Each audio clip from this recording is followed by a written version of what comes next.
The Lone Rancher and the Wanderer's Spark. The Idaho sky burned gold as it sank behind the jagged Bitter Root Mountains, casting long shadows over Jonah Wade's ranch. At 43, Jonah was a man forged by the frontier, his hands scarred from wrangling horses, his face etched by sun and solitude. His spread, a rough-hewn cabin and a lean-to stable, sat 40 miles from the mining town of Wallace. Jonah had chosen this isolation, a refuge from a past he kept buried. The townsfolk knew him as a quiet man who traded horses and furs, his blue eyes revealing little, his words even less. It was late spring, 1880, when Jonah saw her. She emerged from the sagebrush, a slight figure staggering across the open plain. Her dress, once gray, was shredded, her blonde hair tangled beneath a tattered scarf. She was young, perhaps 18, and her steps faltered, as if the ground itself were pulling her down. Jonah watched from the corral, his hand resting on the pistol at his hip. Strangers spelled trouble in these parts, and he'd learned to guard his solitude fiercely. She collapsed near the dry creek bed that marked his land, a heap of cloth and exhaustion. Jonah hesitated, torn between wariness and a faint pull of compassion he hadn't felt in years. He holstered the pistol and approached, his boots crunching on gravel. Up close, she looked near death. Her skin was ghostly, her lips parched, and a feverish sweat clung to her brow. A harsh, rattling cough shook her as he knelt beside her. "You alive?" he asked, his voice gruff. Her eyes, gray as storm clouds, flickered open. "Water, please," she whispered. Jonah carried her to the cabin, her frame light as a foal's, and laid her on a pallet of wool blankets by the stove. He fetched water from a tin pitcher and held it to her lips. She drank, then coughed again, a sound that tightened Jonah's chest. He'd heard that cough before, his mother, taken by lung sickness in Nebraska long ago. This girl needed care, or she'd be gone before summer. "What's your name?" he asked, stirring the stove's embers. "Lila Harper," she murmured, her voice barely audible. "Just Lila. Where you from, Lila?" She closed her eyes, as if the question drained her. "Drifting lost my brother last winter." Jonah didn't press. The West was full of such tales, folks broken by disease, bandits, or fate. He heated a pot of broth, made from elk and wild onions, and sat by the door, watching the stars ignite. He wasn't sure why he'd taken her in. Maybe it was the memory of his mother's frail hands, or maybe it was the loneliness gnawing at him. Either way, she was here, and he'd see her through for now. By morning, Lila was awake but weak. Jonah fed her broth, though she could only manage a few sips. "Got kin anywhere?" he asked, hoping to find someone to claim her. She shook her head. "Just me. Was heading to Washington, heard there's farmland." "Washington's a long haul for a sick girl," Jonah said, frowning. "You need rest." Lila's eyes sparked with defiance. "I ain't staying where I ain't needed. I'll move on soon." Jonah grunted, recognizing the stubborn will of a survivor. "You ain't moving till you can stand. Stay." Over the next week, Jonah tended Lila with rough care. He brewed tea from sagebrush and yarrow, a trick learned from a Nez Perce trader, and kept the stove burning to chase the chill. Lila slept most of the time, her coughs filling the cabin, but when awake, she spoke. Her voice was soft, threaded with stories of her brother, a trapper who'd died in a blizzard, and the trails she'd wandered since. Her words carried a quiet fire, a belief that somewhere lay a place where she could start anew. "You ever think of staying put?" Jonah asked one night, as they sat by the stove. He'd given her his only coat to keep warm, and she clutched it tightly. "Staying for folks with something to hold on to," she said. "I got nothing but my heart." "Heart's a dangerous thing out here," Jonah muttered, poking the fire. "Breaks easy." Lila studied him, her gray eyes steady. "You ain't broken, Jonah Wade." What keeps you here, all alone? He didn't answer.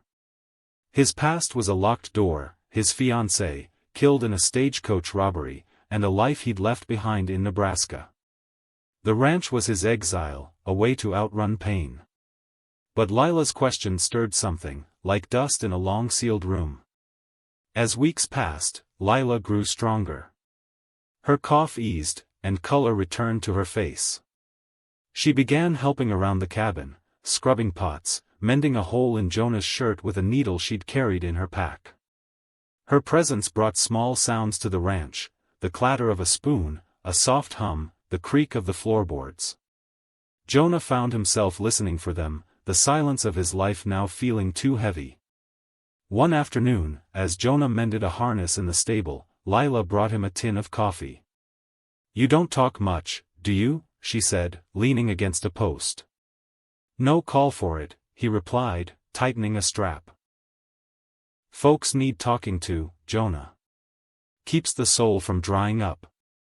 He paused, the leather creaking in his hands. "My soul's fine." "Is it?" she asked, her voice soft but piercing. "You live out here like you're hiding." Jonah's jaw tightened.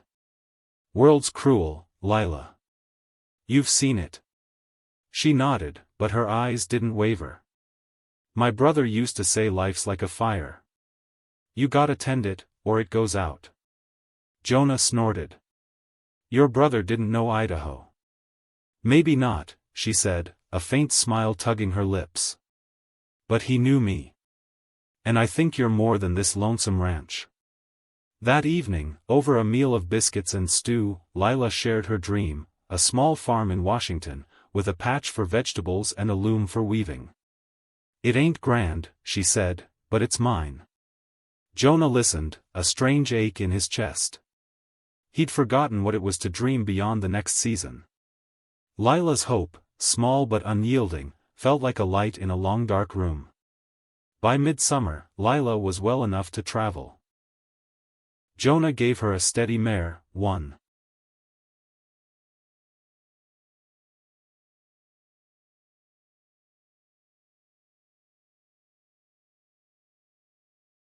He'd trained for endurance, and packed her saddlebags with jerky, a water skin, and a few dollars from his savings. "You don't owe me nothin'," he said, as she adjusted the reins. "Just get to Washington safe." Lila looked at him, her gray eyes clear. "You gave me a chance to live, Jonah. That's everything." He shrugged, uneasy with her words. "Don't waste it." Before she mounted, Lila reached into her pack and pulled out a small, carved wooden charm, a crude bird, whittled from cedar. "Made it by the creek," she said, pressing it into his hand. "So you don't forget me." Jonah took it, his fingers tracing the rough edges. "I won't," he said, his voice low. Lila smiled, a spark that lit the dusty corral. "Tend that fire, Jonah. Don't let it die." She rode north, her silhouette fading into the shimmering heat of the plain. Jonah stood by the stable, the wooden bird in his hand, until she was gone.